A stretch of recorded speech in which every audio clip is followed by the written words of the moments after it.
Introducing the Poet Life Podcast. Go check it out today on your favorite platforms, including iTunes, Apple Music, and the website, thepoetlife.com.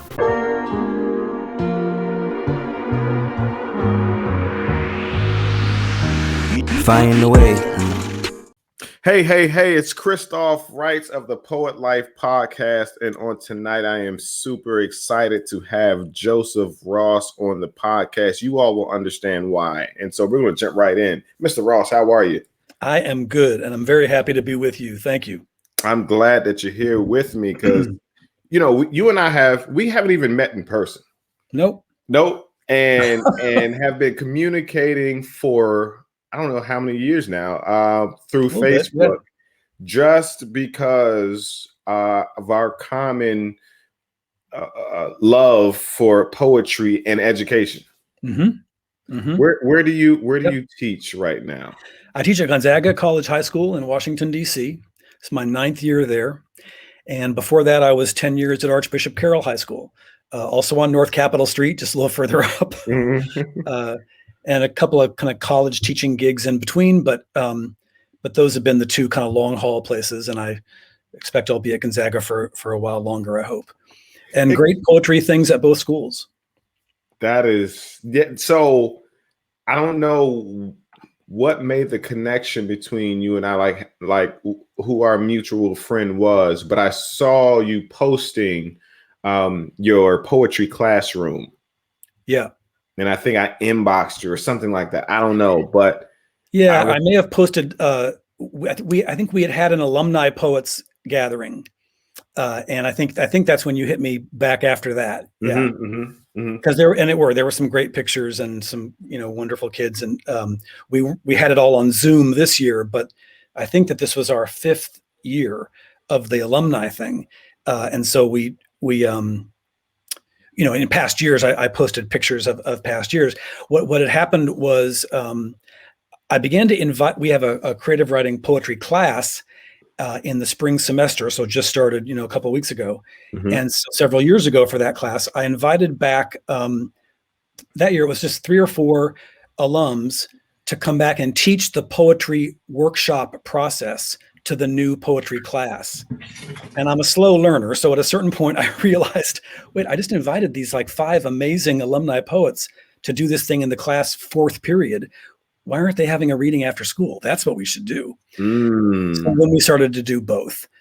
So again, these guys, helped out the class this year. It's a earlier in the day class. And then probably a dozen of them were there after school.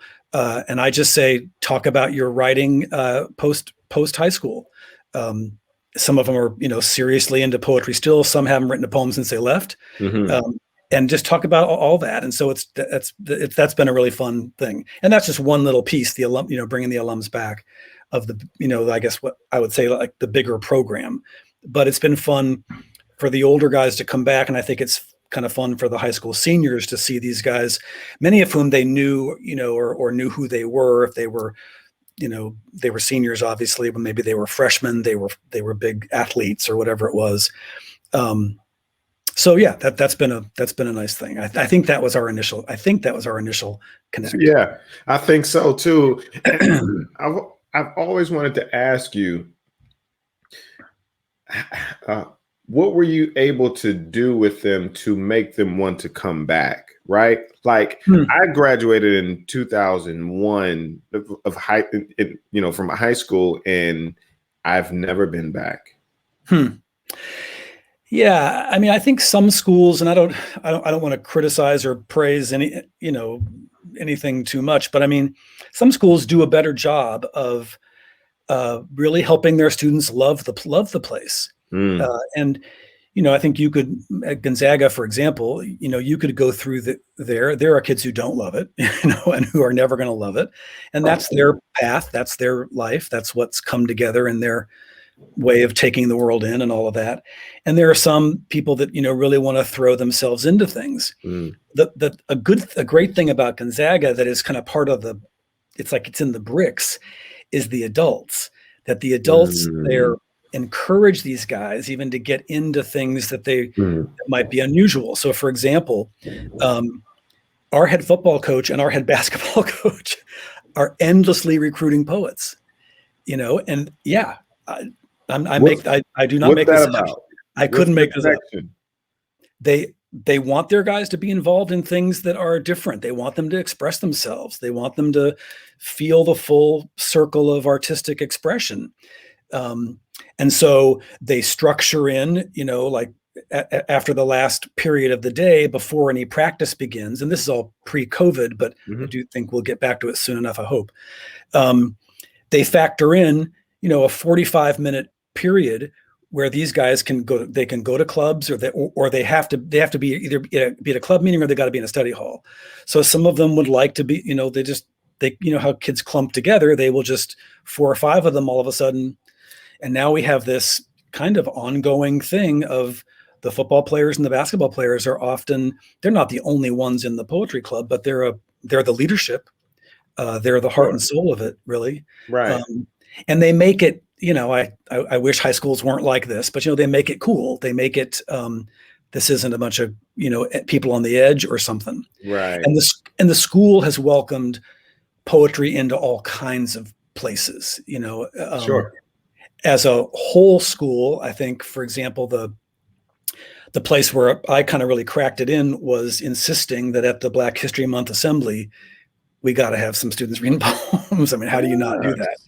So that became kind of like the first place that the whole school at once saw this kind of amazing thing. Sure. A couple of years later, every issue of the school newspaper, they've asked the club to have a poem in it. You just sort of slowly build that stuff. I joke, once we have a poem at every graduation, my takeover will be complete. So it makes sense. Yeah. I mean, it's working those things in, and then the poets respond to and offer things. So for example, a few years ago, we still have this amazing history teacher who did this research with maybe 10 of our students at the Georgetown Archives about Gonzaga's history with slavery, and discovered names and people and who had worked at Gonzaga as enslaved people. One of them was a young man named Gabriel. This was from a financial record. He worked in the garden, and it sort of stunned us. It shouldn't have, but it stunned us when all of a sudden we had a name, and the poets could not shake that. So they were talking about it and writing about it. And pretty soon I said, we put together a chapbook of poems called Garden, Gonzaga Poets Respond to the Slavery Research Project. Next week, we have another chapbook coming out called Who is Really Free? Gonzaga Poets Respond to America's Call for Racial Justice. So poets watching everything they watched last summer, high school students, they're not blind. They see America.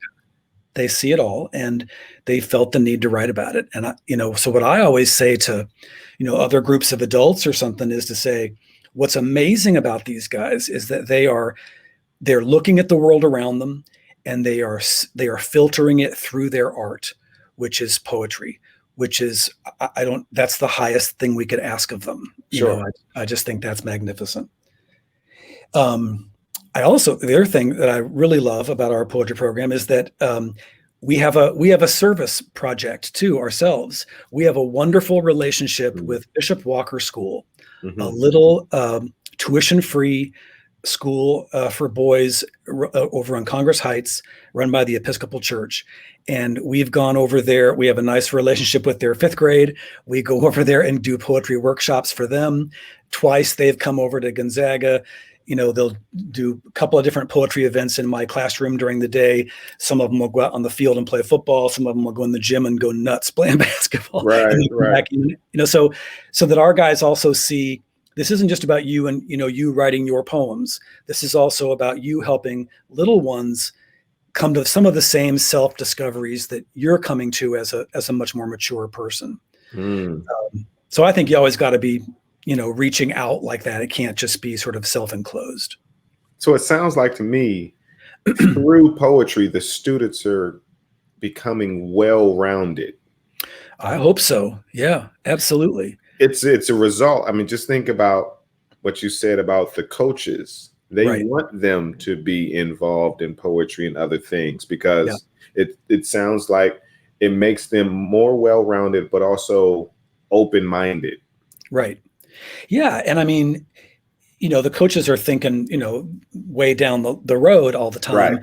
time, thinking, well, also, if this kid is on the bubble for a scholarship or on the bubble for getting into or not getting into a school, and they see that this linebacker also was the MC at his school's poetry slams, like that's a more interesting kid, isn't it? Exactly. That's the kind of kid you good. want in your classrooms and in your locker room and on your team and talking to the other players. I mean, so, yeah. And not afraid to say that he writes poetry. Not a one. Not a one. That's huge. Yeah. For high schoolers. Yeah. That's huge for adults. Right. Well, one of the things I think is part of the reason for that, and I was saying this to you before the show began. When I was at Carroll, we would sometimes do different kinds of events for other high schools and other teachers at other high schools used to ask me, how do you get the boys to do this? Like, how do you get the guys in this? And I don't know what I said at the moment, but my thought afterward is that it is easier for African-American boys, I think, because it is so much a part of the larger African-American culture. Poetry has never been seen exclusively as a feminine thing or a women's domain.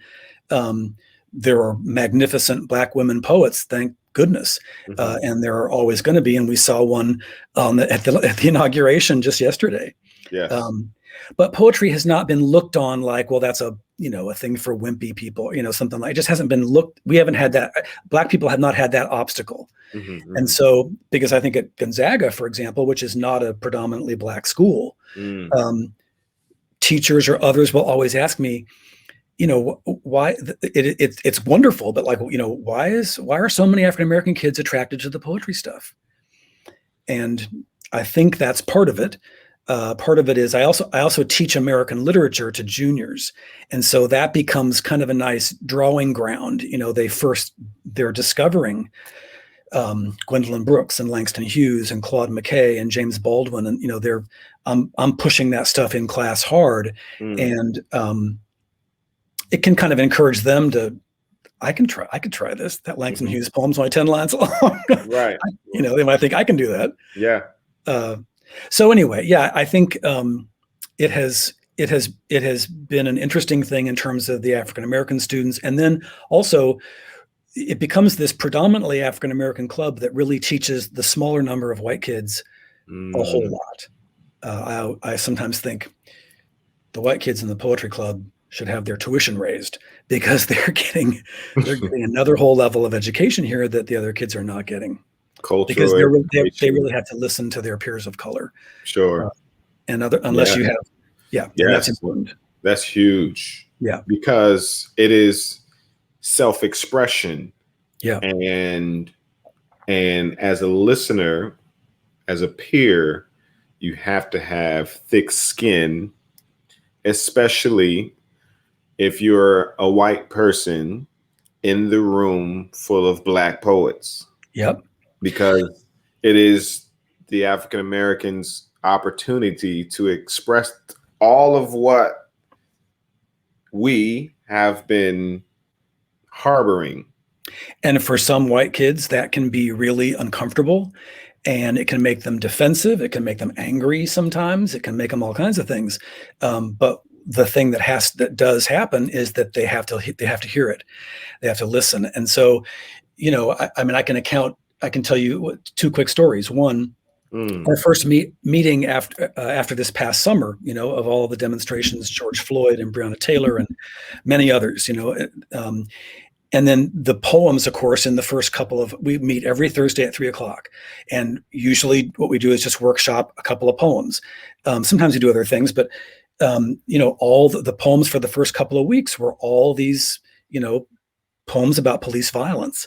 And, pretty soon we're having a discussion of a white kid just saying like, this has never been my experience. I just never knew this. And the black kids, they might roll their eyes or where you been, but at least they're talking about it. And then pretty soon you have a white kid saying, I want to write a poem about this too. And I always say, I think you should, do not be afraid of that. It's all our history. And one other little example, I really like these two stories. I'm just so glad I teach American Lit. I don't know what else I could do if I had to teach something else. But I'll never forget this. Keyshawn, my first year at Gonzaga, Keyshawn Alexander, a junior, big kid, kind of angry most of the time, seemed to me. And we're reading Frederick Douglass's speech, "What to the Slave is the 4th of July." And kids are packing up and, heading out of the room. And he's just sitting at his desk. I looked over and I thought he was going to cry. I didn't know what was happening. I said, Keyshawn, you're doing all right? He looked up and he said, I've just never seen words do this before. Wow. Now, and Douglass will do that. He can do that. And as recently as this year, a white kid, we're reading the narrative of the life of Frederick Douglass, a particularly horrible section about essentially watching his grandmother being sent off to starve to death. And again, the kids pack up, they're packing up, they're walking out. Quinn, this, kind of quiet white kid, he's still at his desk. He kind of looks up at me and he just says, it was that bad, wasn't it?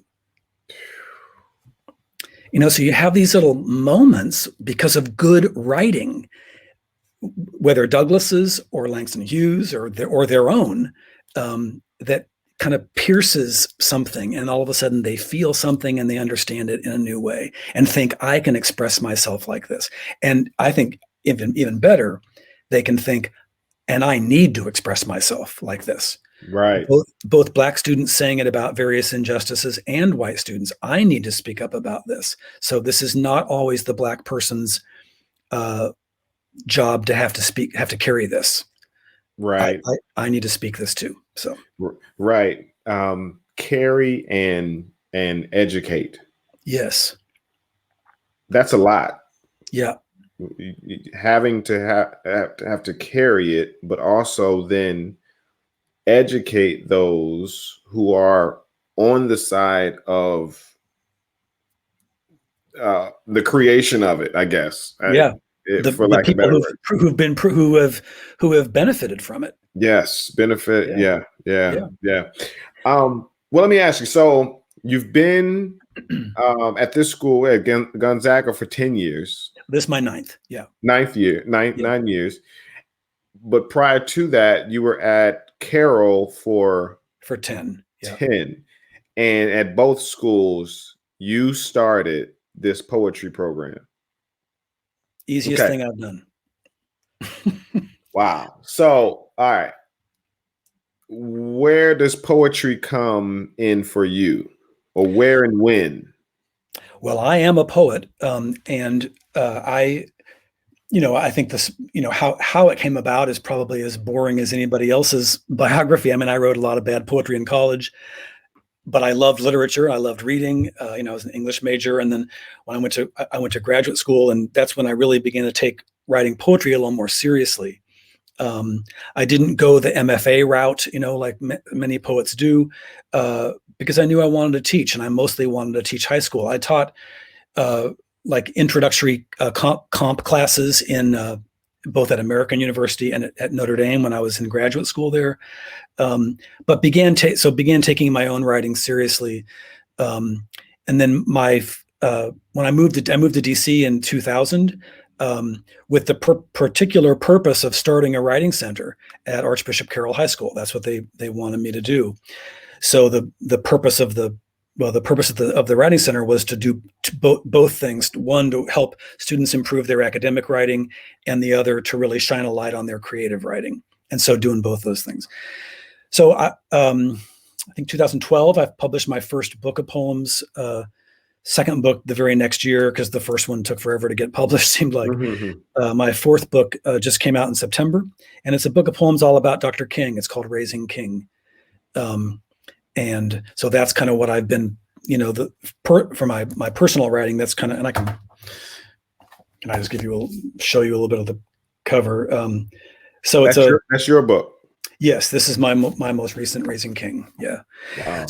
So I believe in poetry. I mean, I know what it does in my life. I know what it's done in others' lives. I know I know the frustration of not being able to write it very well, or I know the good luck of hitting it out of the park or slam dunking it when you feel like you really did get it right. Mm-hmm. And it's fun to help young people do that too, or give it their best shot. Sure. I believe in it. Yeah. You see, in order to teach it and live in it, you have to believe it. I think that's right. Yeah. You know, because those who you teach will be able to see through all of it if it's not genuine.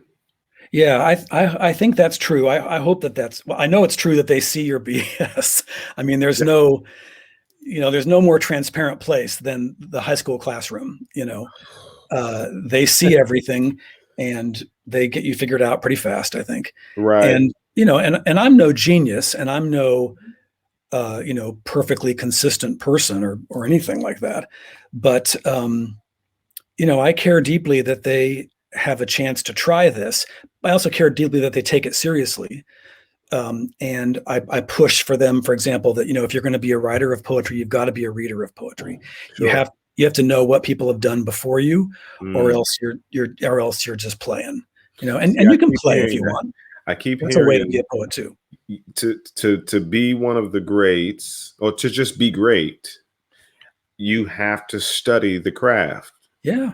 You have to know what people have done before you. You've got to know what kind of a tradition you're in, because the minute you begin to write words or create a line, you're making choices.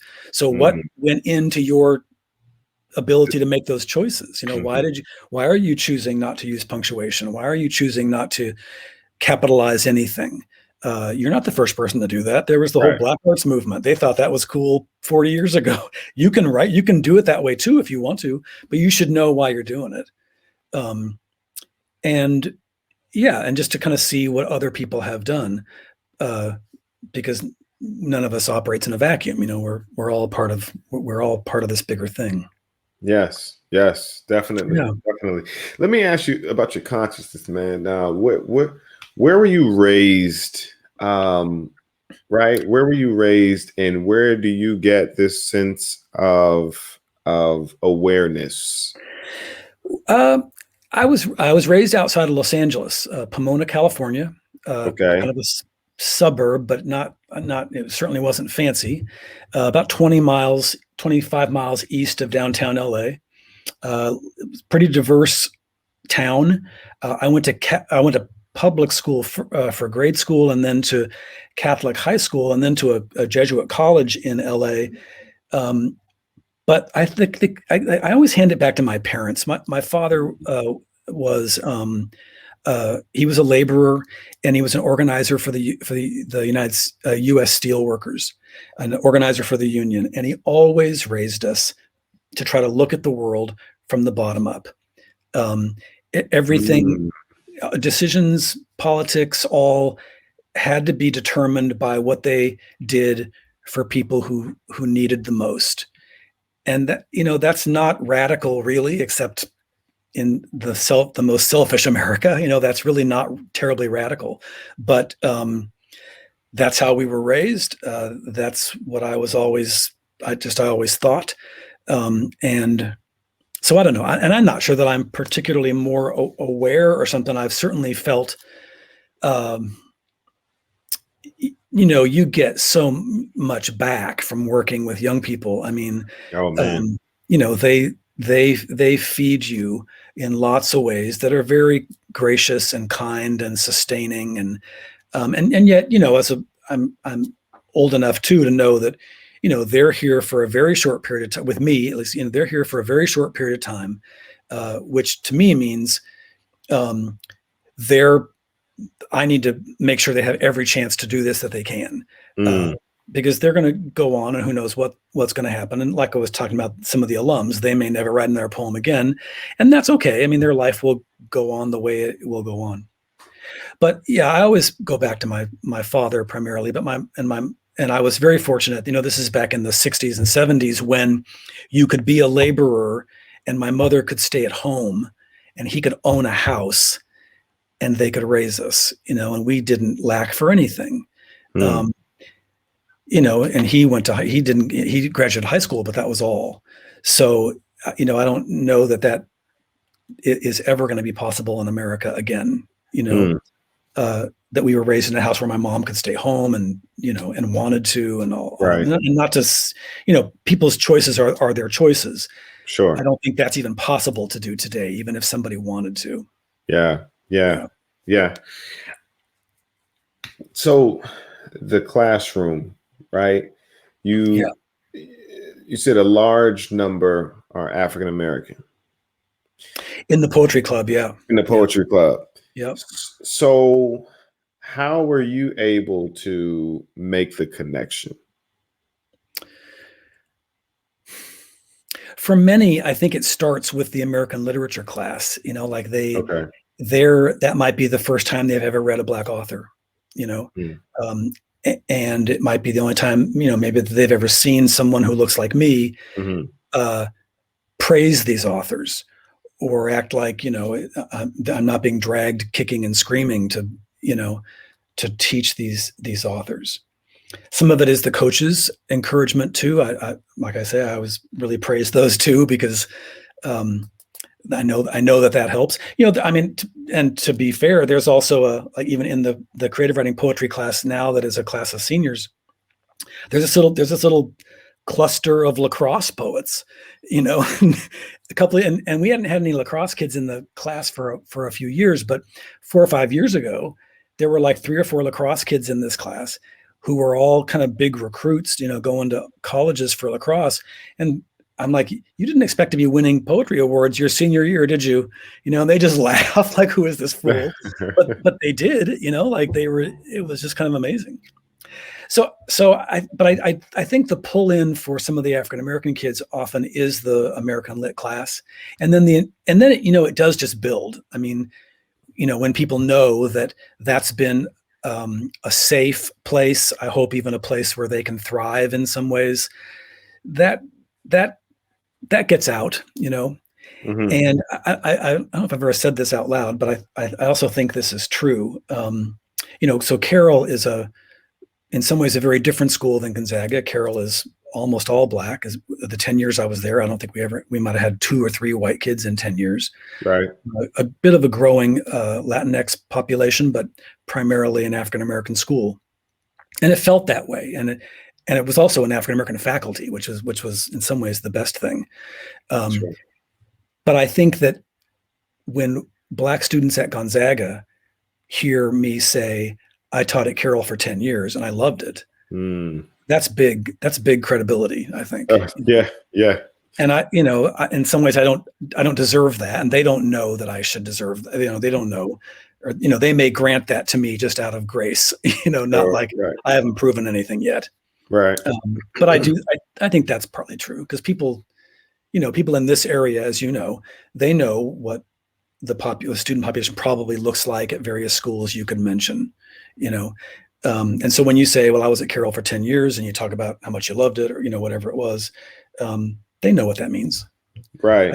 It means they'll be taken seriously and that there'll be a chance to thrive here possibly. And, whether or not all that, explicitly gets formed in their head or not, I don't know, but I hope that it's at least a hunch. And then, reputation at a high school, reputation is everything, so Yes.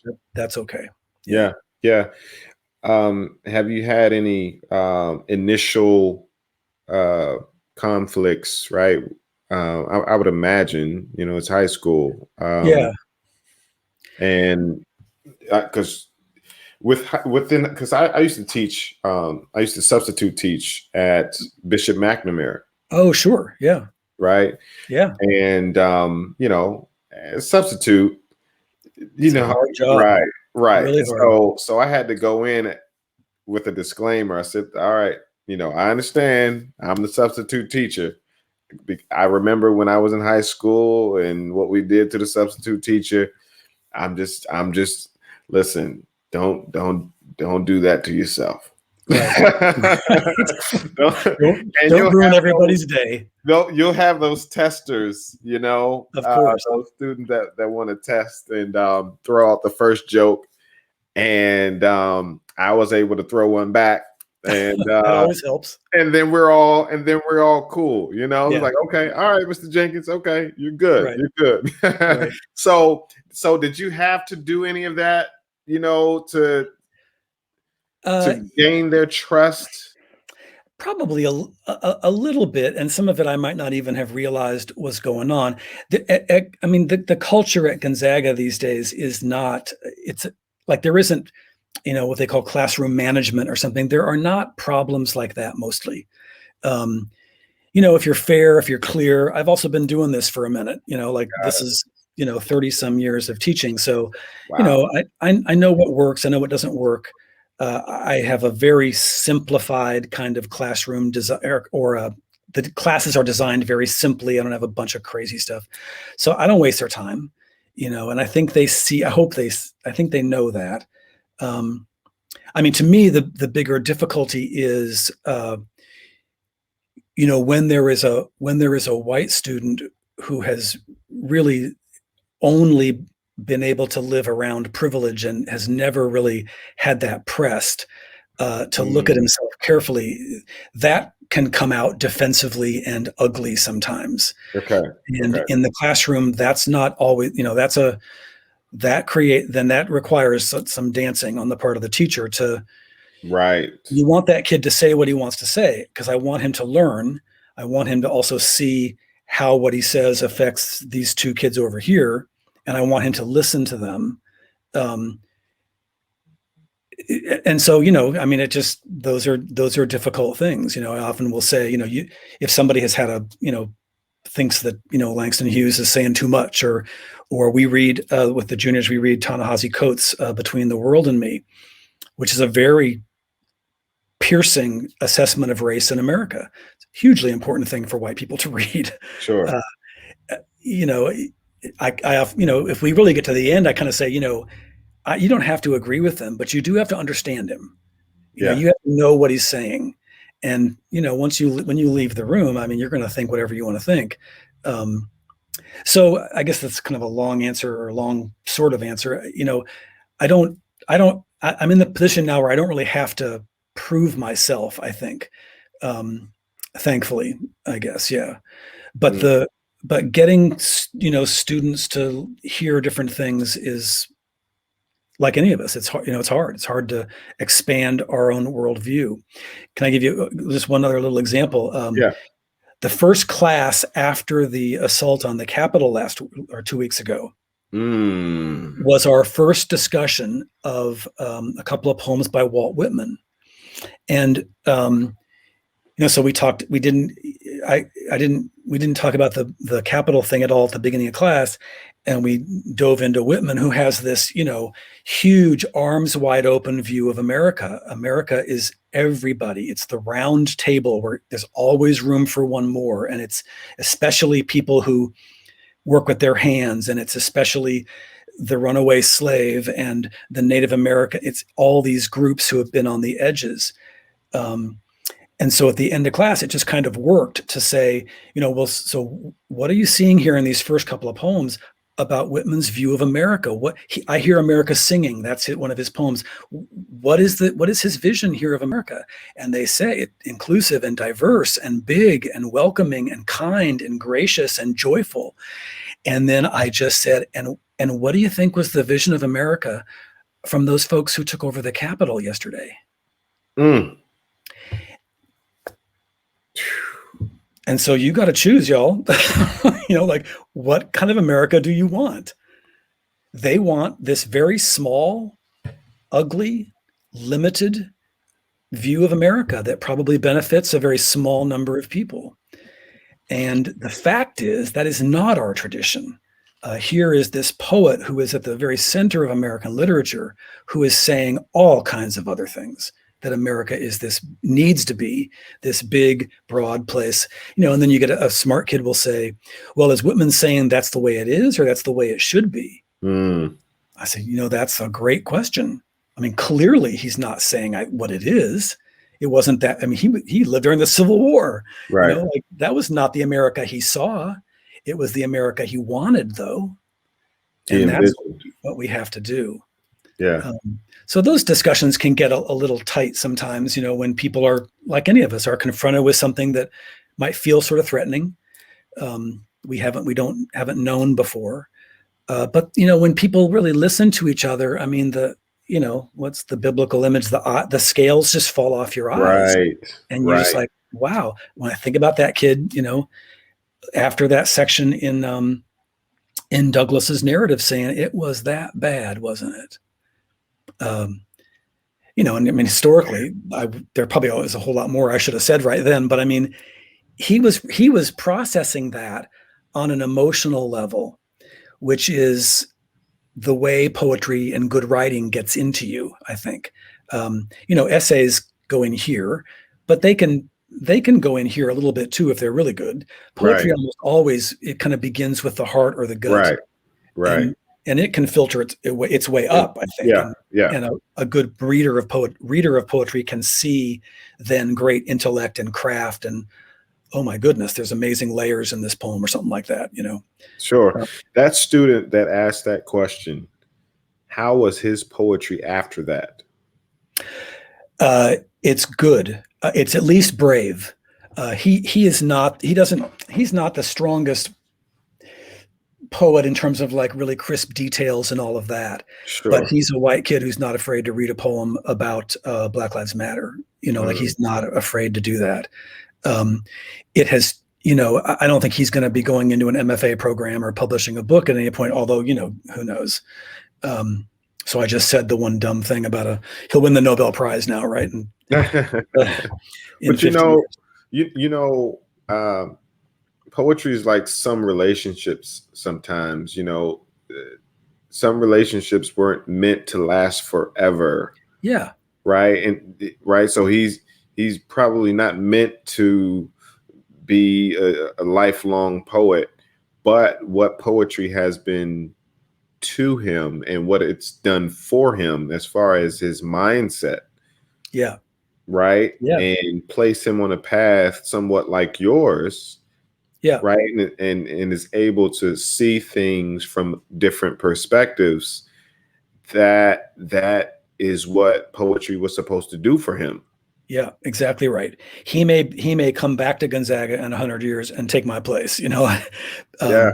Or I also think there was another kid sort of like him who a white kid who really developed this openness to the other Black students and to really listening to them and hearing them talk about the talk and that kind of thing.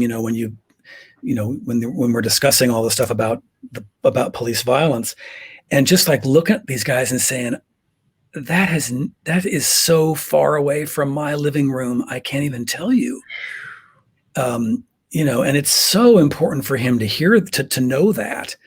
It doesn't do the Black kids any good, and sometimes tell them it's not your job to teach these kids. That's my job. But of course they do. Right. They do. They're used to it. Yeah, they are. That's right. But I'm also very careful, and that one of the things I am very strict about in the classroom is about that. That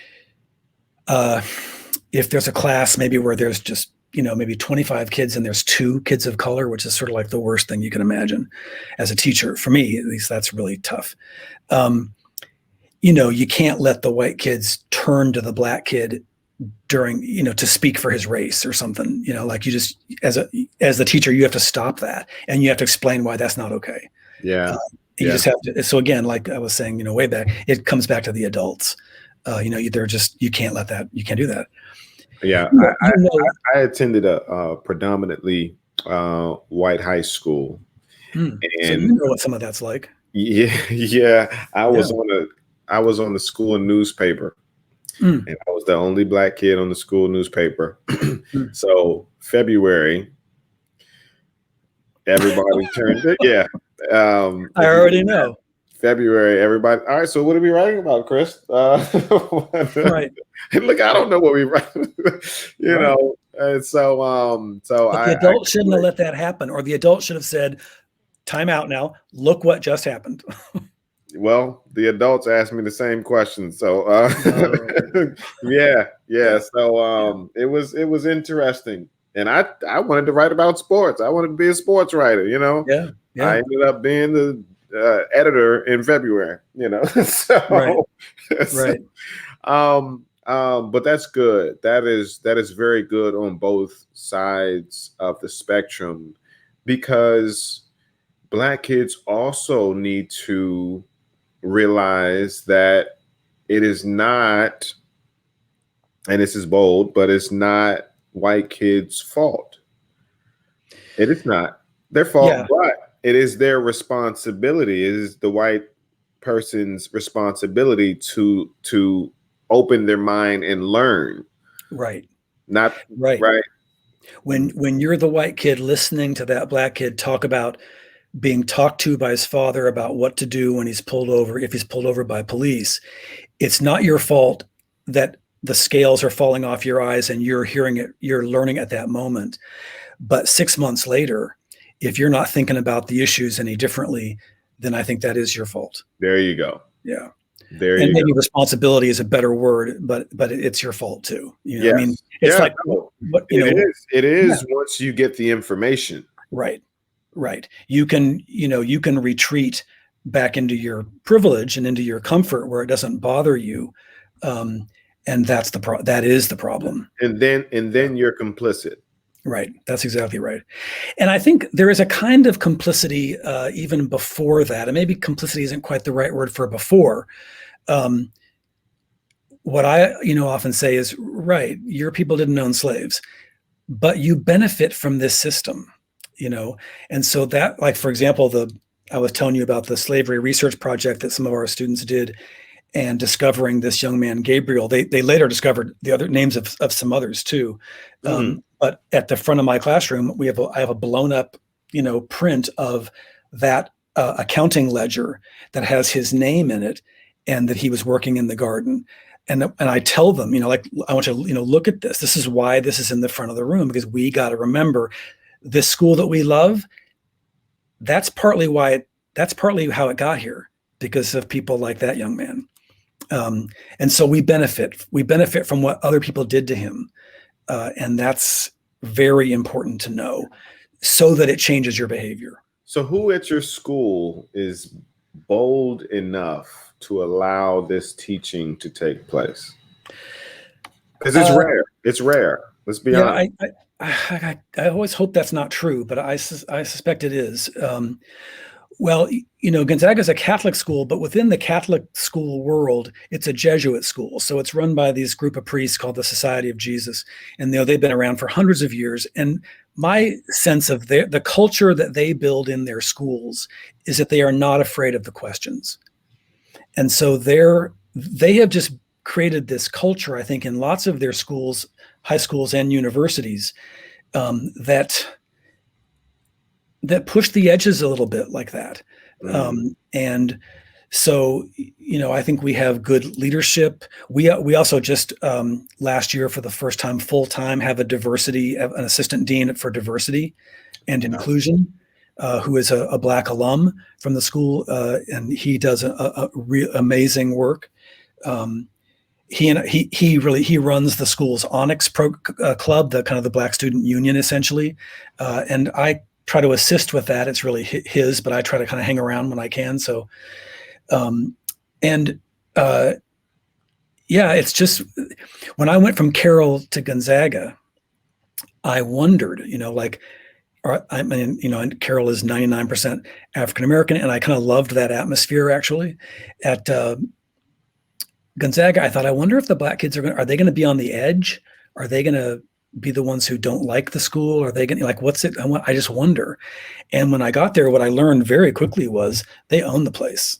I mean, they are the kinds of kids, for whatever reason, and the way the school has embraced them, that they just believe in it. They love it. They fully embrace it. They are on the edge of nothing. They are at the heart of things. And That isn't to say that there aren't problems, and Sure. there are, because of course there Sure. are.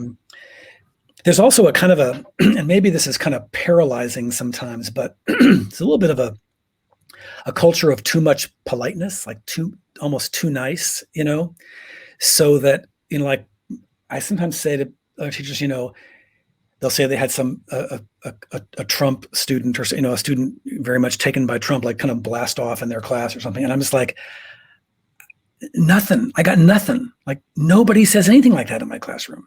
Am I just silencing them? Or what? Like I don't understand it, and I don't know. I mean, I don't. I think you may have a better handle on it, and the students may not have to outburst like that because you've created an environment where you can simply just talk. Well, I hope you're right. That would make me sound smarter than I feel. But yeah, I don't know. I don't see the clashes, and you do hear occasionally from other people, or the man who is our diversity dean used to be kind of a discipline dean. And, he would occasionally tell me, oh, we got this kind of case. And then I'm just like, you're kidding. Like, man, I never knew we had these big problems. Like in my little world there, I just don't see that stuff. And English is in its own building, kind of over on one end of campus. So, I can go through my day and not see. Well, what are those other subjects where that happens? Yeah, maybe in history classes or social studies classes. Okay. Could be in those. I mean, the other area of challenge for a place like Gonzaga, I think it's a much harder place for a woman to be a teacher. She has to prove herself in ways that I'm quite sure I don't.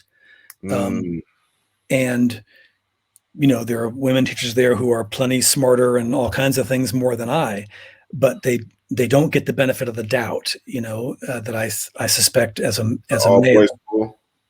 See, at an all boys school, right? They just don't get the benefit of the doubt that I get, that this guy might actually know something. Yeah.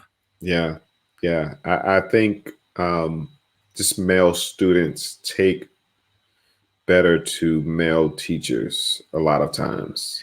Yeah, nothing is absolute, but I think there's some truth to that. Yeah. Sure. Yeah.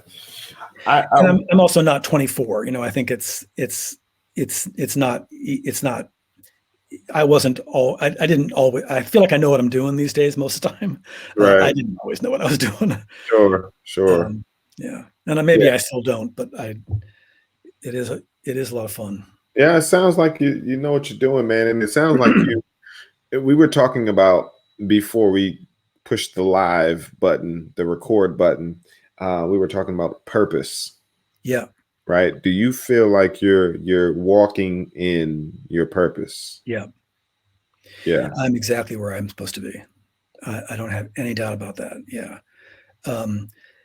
Some of that if I look back, and pardon me, might almost feel like process of elimination or something, I couldn't pass a college math class if my life depended on it. I couldn't pass a high school math class probably today.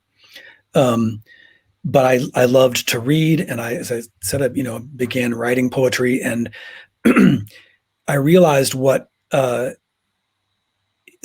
both reading it and writing it made me better. It made me more human. It made me bigger. It made me more aware of things and of other people. And so, to meet young people, to be able to spend my day with young people talking about American literature or talking about their own writing. I mean, people make the joke, I'm living the dream, but Christoph, I'm living the dream. Like, you couldn't pay me to do something else. I mean, what else would I do that would be fun? I wish I could. I'm not LeBron James, but I might swap his life if I could play. Right. But I mean, I'm doing exactly what I want. Yeah. And I think, the purpose has, it's taken a while for that to become quite as clear as it is to me today. Really? Yeah. I mean, I think I always knew teaching. I really just love teaching English. I think the English classroom can be a really transformative place. People change in there because Yeah. of things they've read and things that they write. And that happened to me, and it both as a student, and it still happens to me as a teacher. So that's a fun dynamic to be in. And these days, I can't think of anything more important to be doing than to be teaching American literature. These days, What is the English class to you, right? What is that to you? What does that sound like? What does that look like to you? it's a place where students meet writers who have tried to make sense of their world through beauty by Hmm. writing a beautiful story or a beautiful essay or a beautiful poem. And slowly over the course of a year, maybe an academic year, from reading Puritan poets and the Columbus's first letters back to the King and Queen of Spain, all the way to reading Langston Hughes and Lucille Clifton and Martina Spada, living writers at the end of the year, they see this string or this great chorus of American writers who have who looked at their world and made some sense out of it through beauty, through an art form. And that changes us. It changes us to be in the middle of that, because all of a sudden a phrase in a certain poem or a character in a story, or certainly I said, Douglas will do that. I mean, reading Frederick Douglass, I mean, he turns kids upside down, and it's because of the power of his writing. Some of it, and it's his story, but his writing is how we get his story. Right. So yeah, it's a place to meet those people, and that changes you. So for students, I really believe it's on the shoulders of the teacher, right? Because the reason I asked that about English, the English class, I just can remember back to English class, and it was just about the technical format of the writing and punctuation, and it wasn't like you're describing it. It wasn't, bringing it to life. None of that. It was write this paper and write it like this. Yeah, we haven't done our profession any favors. We haven't done young people favors when that's what we do. Yeah. The comma is not as important as the heartbeat of this essay. Like, what are you saying? What do you want me to believe after this? Like, that's the key. We can work on commas, but I mean, the most important thing is, what are you saying? What do you want me to think after this? What are you trying to say? And if you can't make that clear, wherever the hell the commas are or aren't, it's not going to make any difference. And so I think it's all things, it's like knowing how to, it's not balance, but it is proportion, commas are, I don't mean to pick on commas, but they're important little things. Sure. But they're little things, but whether an essay says something or not a little thing. That's the heart of the matter. So you can't, in a 70-minute class, you can't spend 65 minutes on commas on the little things. You got to spend big time on the big things and a little time on the little things. But see, that's why your students come back. You see what I'm saying? I'm painting a picture for you. Yeah, you are. This is why I haven't been back, but this is why your alum have come back to share the life that they've gone on to live with the students that have come after them. It said, look, this is what Mr. Ross has done for me because of the way he taught and the way he lived and listened. Well, you know what I loved in the after school thing of the alumni poets thing a couple of weeks ago. There were there were a bunch of, other people, and there were a number of teachers and administrators who were there too, which I was happy to see. Somebody asked them, who's a writer who's really influenced you? And probably 3 or 4, let's see, I mean, it was probably there were more students of color among the alums than there were white kids. So, but from Langston Hughes, Gwendolyn Brooks, James Baldwin, I mean, they just named these Black writers. And that to me was the confirmation that and what I was so thrilled was that, like at a time when we're discussing curriculum and what are the books going to be for in the next 5 years or whatever it is, you very rarely get evidence like that. Reading these writers helped me. I'm 4 years out of Gonzaga or something, Right. So for them to hear, one after another, Langston Hughes, it begins to turn that argument largely among people who look like me to say, who say you can't have an American Lit class and not read Huck Finn. And I say, you can't have an American Lit class and not read Langston Hughes, and you can't require Black kids to read the N-word over and over and over. You cannot do this. Wow. But that's what the kids at Carroll taught me. There was nothing in my life that would have taught me that, except those kids. Wow. And you just can't do that. I won't do it. And so, yeah, you just get those discussions, and anyway. Yeah. Have you not read, but have you watched the movie Finding Forrester? I did. Yeah. I remember it was it like Sean Connery? Yeah. And like a high school basketball recruit or something. Yes. Yeah. Yes. Yeah. I remember loving the sound. I think I might have had the CD of the soundtrack or something at one point. I don't really remember the story so much, but I do remember it a little bit. Yeah. Yeah. That movie right there, I need to watch it again, man. I haven't watched it in years. But you should consider. I'm not saying you should, but you should consider allowing your students to just watch that. I will. Yeah. Good. And I think I watched that when I was in high school, and I'm 38. So that was almost like 20 years ago, and I can remember it still. But it inspires me as an African American to just write. That's what you walked away from it with. Yes. Yeah. Yes. And to know the worth of your writing, the value of your art. Yeah. Yeah. And how far I can take you. Tell me a little bit about yours. Like, so you write as well? I've learned this term. I'm a page poet. Yeah.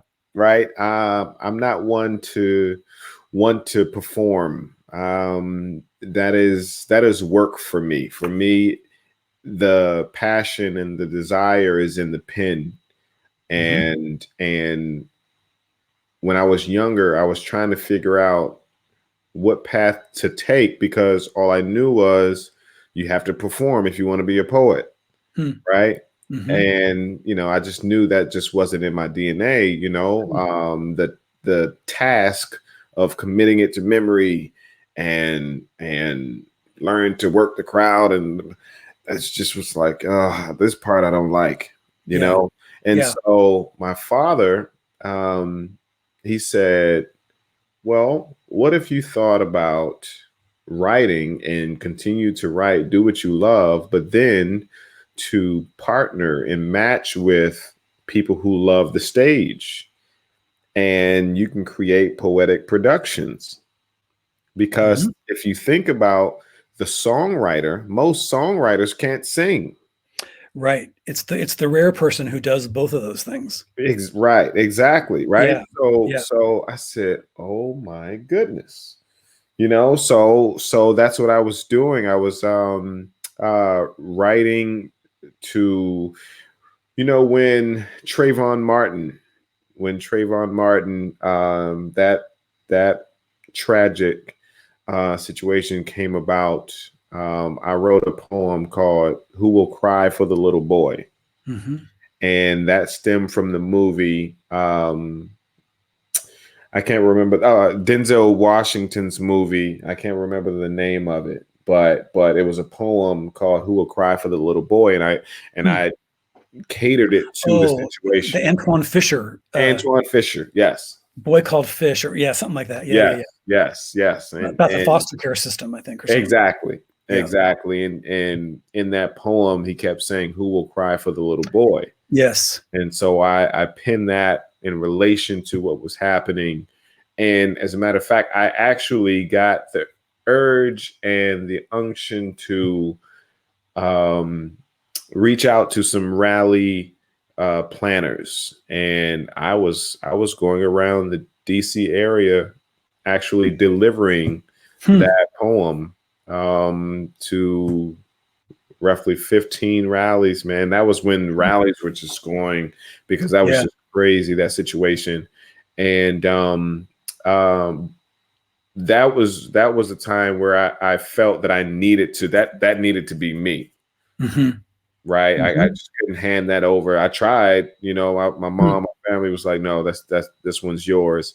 But also I wrote the obituary poem for every person in my family that has passed. Okay. My grandfather, my father, my uncle, and And that's an important way to be a poet. And I think people forget that. Nobody has ever said, "Hey, Christoph, I'm getting married. Could you write an essay for my wedding?" No one's ever said that. Yeah. But there are people who write poems for all their families, maybe even births or something too, Yes. But I think that's a very important way to be a poet in the world. Yeah. Yeah. So I maintain my writing through writing haiku now. Oh, nice. Yeah. So if you go to Christoph Writes, you'll see on a regular basis, I write haiku. As a matter of fact, where's my typewriter? I write haiku on a typewriter. A manual? On a manual typewriter. Oh, nice. Okay. Yeah. And I print them out on index cards and take a picture of it, post it on my Instagram. Oh, see, I got to see some of this. I also need to hear that poem or see that poem. Oh, it's on. I'll share you the link. Okay. For those watching and listening, yes. Who will cry for the little boy? Yeah. And type in probably also Trayvon Martin or even Christoph Writes or something like that. But that connection almost sounds familiar to me. Like I may have seen that or heard it, but regardless, I'd like to see it. Yeah, no, it was all on the news and everything. Not to brag or anything, because. But it made a splash. It sounds like. Yeah. People needed it pretty far, and man, every time I performed, someone cried in that crowd, man. Yeah. It was one of those. It was one of those. But yeah, no, I get, I get the. Are you afraid of the stage? Do you have stage fright? And that's what I want to get people to understand. Again, but I thought that too, that I had to be on the stage to be a poet. Right. And that's really one of the reasons why this podcast is here, is because I want people to see the many people that come here to show the different ways they do poetry. Yeah. And the whole poetry program at Gonzaga, I mean, we have a couple of kids, and I describe it like this, who kind of lean in the spoken word direction, kind of, but we're mostly on the page. We call them poetry slams or poetry readings. Sometimes we call them poetry slams. They're not the, points and competition and all that technically a real poetry slam would be. Sure. So it's important. And I am also a page poet primarily. Like when somebody calls me for a reading, my cue is if they say we'd like you to perform, I was like, I think I'm a good reader of my poetry. I deliver. Yeah, but I don't really I always feel like I at least need to tell them that so that they don't. They don't think. Yeah, the Trayvon Martin thing has got me thinking about a poem that I would maybe when we're ready to finish, I could read one poem. Okay, yeah, sure. Might be one you would appreciate. In my second to last book is called Ache, and my introduction to activism was a bunch of years ago in like the anti-apartheid movement when I was in grad school and learning about Nelson Mandela and having a couple of friends who were South African in grad school. And so I wrote a series of poems in Nelson Mandela's voice, but having him speak to different people. So there's Nelson Mandela speaks to Tupac Shakur, and Nelson Mandela speaks to Mamie Till. But one that it's just a poem that I love. Go for it. Go Nelson for it. Mandela speaks to Trayvon Martin. Ooh. So if you can imagine that meeting. I walk down Fox Street in Johannesburg at dawn. A light rain darkens my shoes. They scrape against the small stones. I'm standing in the doorway when I see you across the street on the corner, looking at me. You wear no hood today. You smile and walk toward me.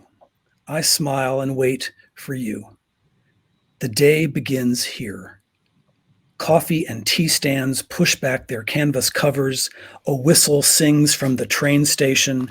Your arms swing at your sides like only a teenage boy's arms can swing. You look like you might open your mouth to sing.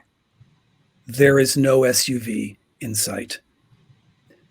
I'm not sure how to greet you, so I look at your wet, grass-stained shoes, then back at your 17-year-old face, and I say, come in, get out of the rain. Wow. See, that's what I love about poetry and its diversity. Because the strength of that poem was the silence.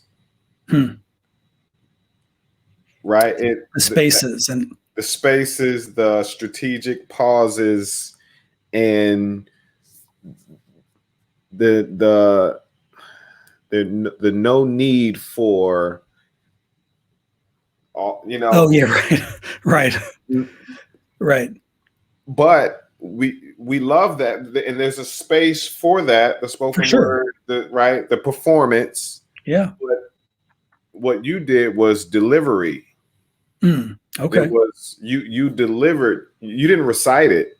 Yeah. You delivered it. Yeah. Yeah. Thank you. I hope that makes sense. And that's good. Yeah. Well, thank you. I think that, his death, his murder, and the acquittal of his murderer, I think that, that was as important in my education as any master's degree, and that was the through line for the last half of the time probably that I was at Carroll, was helping it wasn't helping those students do anything. It was listening to them process what they were seeing. Because, they could study Emmett Till in history class. They could, they knew Dr. King was assassinated. They knew what lynchings were. They knew what slavery was, obviously.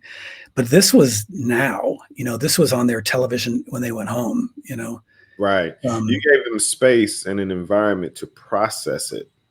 Well, and they gave me, they gave me the gift of being able to be beside them or to be amongst them when they did. And that's something that there's no tuition for that. I mean, that's a great gift. What was the name of that poem? Nelson Mandela speaks to Trayvon Martin. And how many of those type poems do you have? There are about 5 of them, I think. The first one is Nelson Mandela speaks to, I don't know if you know I'm going to forget the Sharpeville massacre or the Soweto school strike where they just shot into, kids ran out of schools because they didn't want to have to be taught in Afrikaans. And Hector Peterson was like the first kid killed in that mess. So the first one is Mandela speaks to him. Then there's Mandela speaks to Mamie Till, to Tupac Shakur, and then to Trayvon Martin. Yeah. So some of it's, trying to do the people of different times. What would they say? What would he say to them? I think that stuff's really interesting. I always think those encounters that couldn't have happened are sort of are interesting.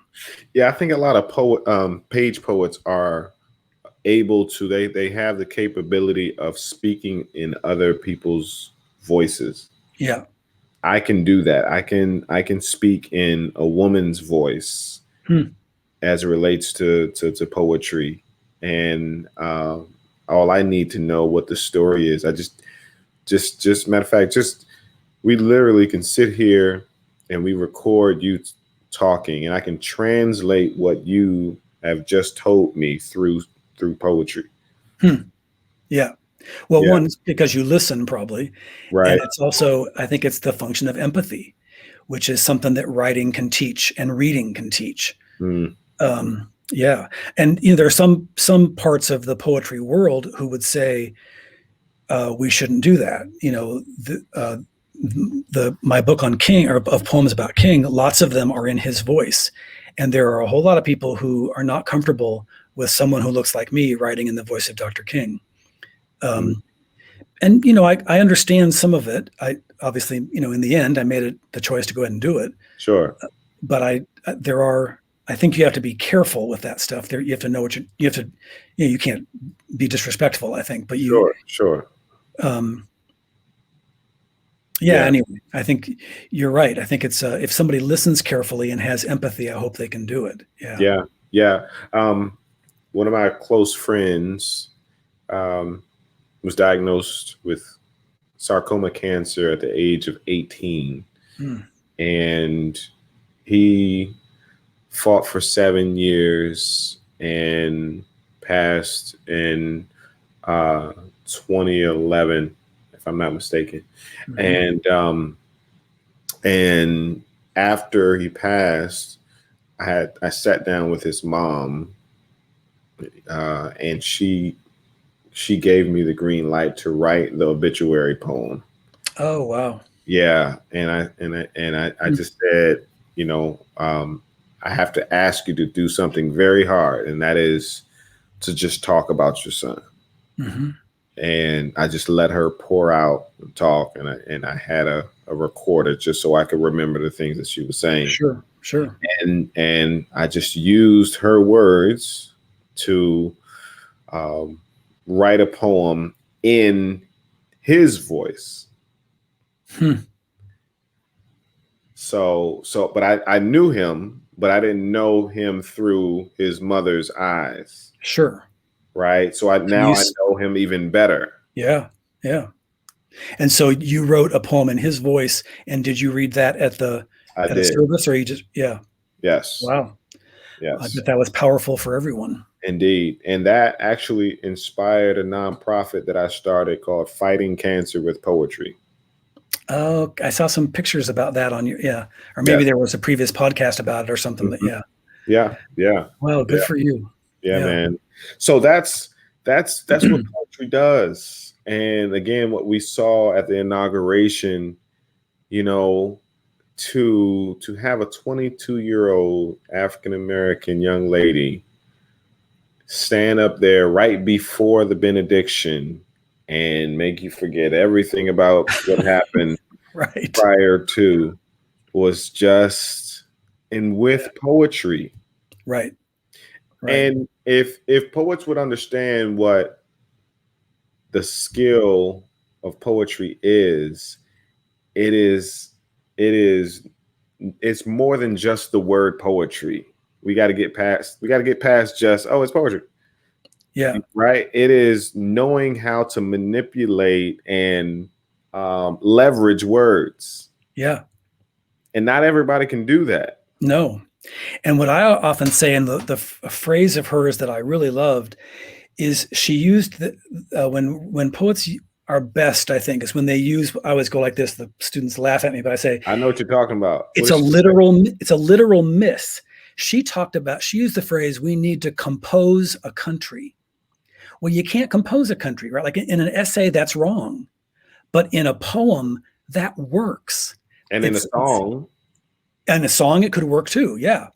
But I thought that was like this literal miss, but this, in poetry, that's the win. That's the victory. And her last two lines, I'm trying to remember, there's always light if we have the strength to see it. If we have the strength to be it. Yeah. And I'm not always a great fan of rhyme, but that was a slam dunk. But see, when rhyme is done like that, it works every time. Because it wasn't there for its own sake. That's what I sort of think. See it, like the core of that was about being it.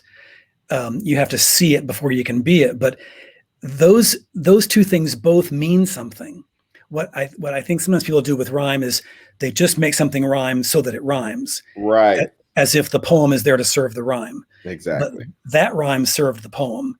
And that was amazing. Yeah. The play on words, and I can't remember the exact line, but she said,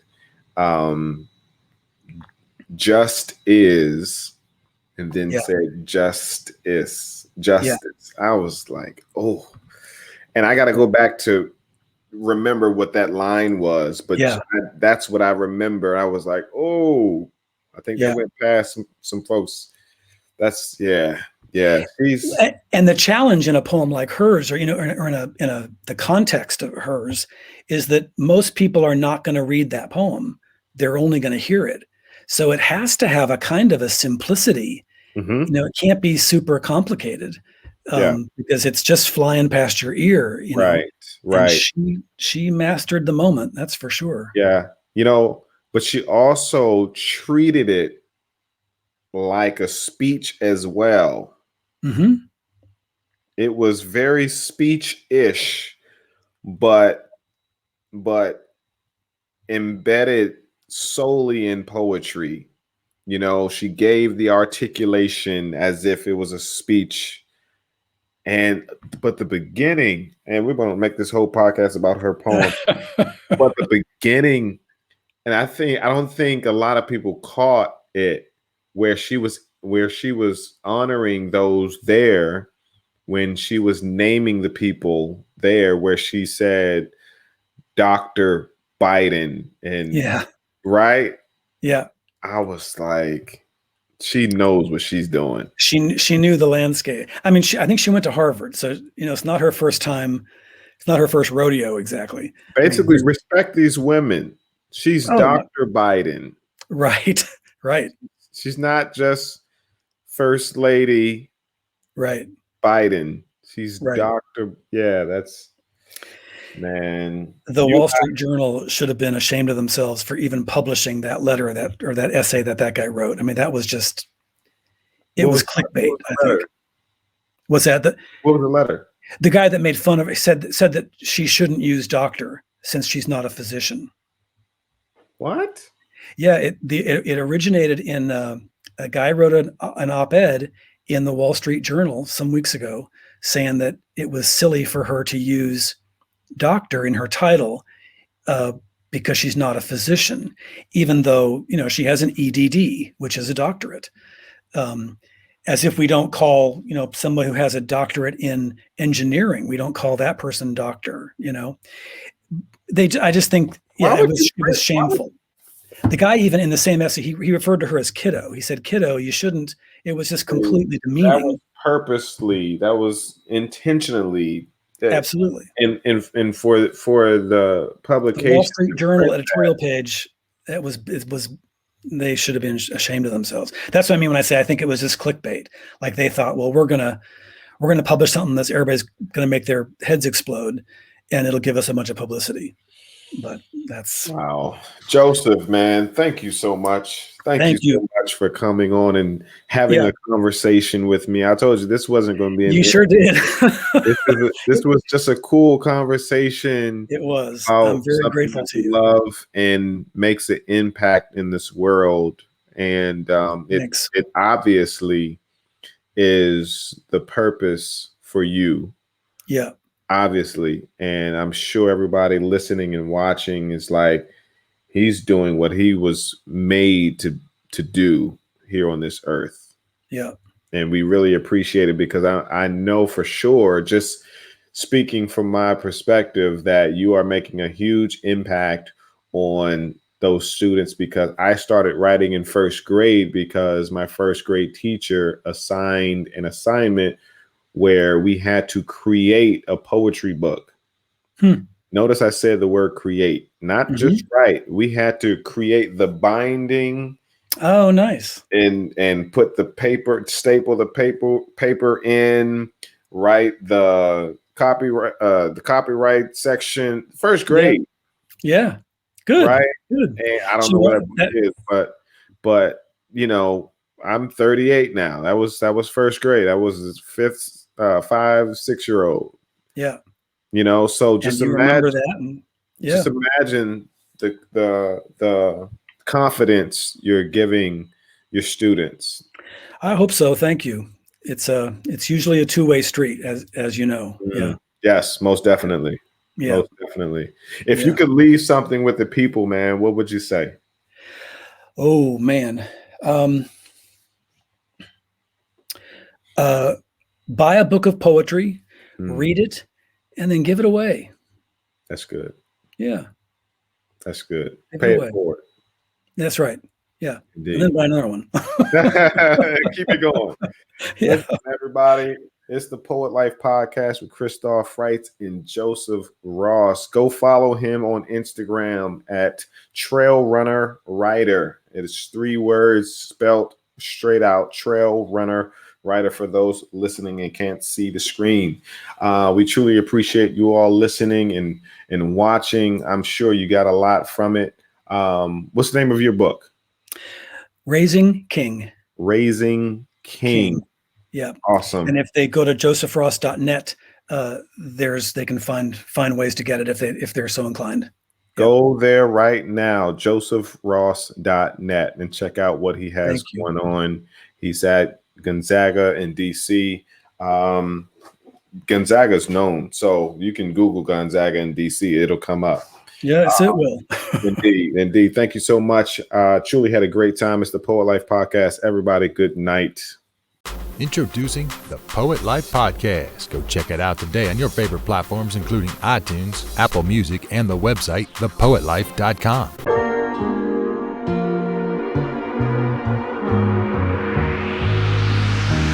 Find a way.